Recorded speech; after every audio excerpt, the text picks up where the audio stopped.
বয়স এখনো ৩ পেরোয়নি, খুব বেশি দিন হয়নি কথা শেখার, কিন্তু এই ছোট অনন্য কৃতিত্বের অধিকারী হয়েছে এই খুদে। কারণ এটুকু বয়সেই অনর্গল সে বলে যেতে পারে দেশ, জায়গা, বাদ্যযন্ত্রের নাম।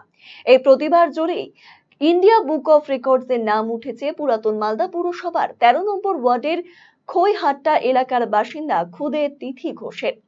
বাবা রনি ঘোষ একজন ব্যবসায়ী এবং মা কাজরি ঘোষ গৃহবধূ। সম্প্রতি ইন্ডিয়া বুক অফ রেকর্ডস এর তরফে দেশ জুড়ে ট্যালেন্ট সার্চ হয়েছিল। গত ১৪ জুন অনলাইনে সেই প্রতিযোগিতায় অংশ নেয় তিথিও। প্রথমে বিভিন্ন প্রশ্ন ও তার উত্তর দানের ভিডিও ছবি দিয়ে তিথির নাম ইন্ডিয়া বুক অফ রেকর্ডস এ পাঠায় তার বাবা রনি ঘোষ।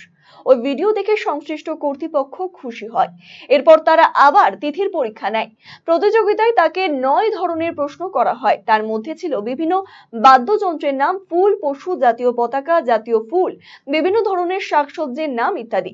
এরপর গত ৫ই জুলাই তিথির বাবা রনি বাবুকে ইন্ডিয়া বুক অফ রেকর্ডস এর তরফে জানানো হয় তার মেয়ে প্রতিযোগিতায় সফল হয়েছে, তার নাম ইন্ডিয়া বুক অফ রেকর্ডস এর উঠেছে।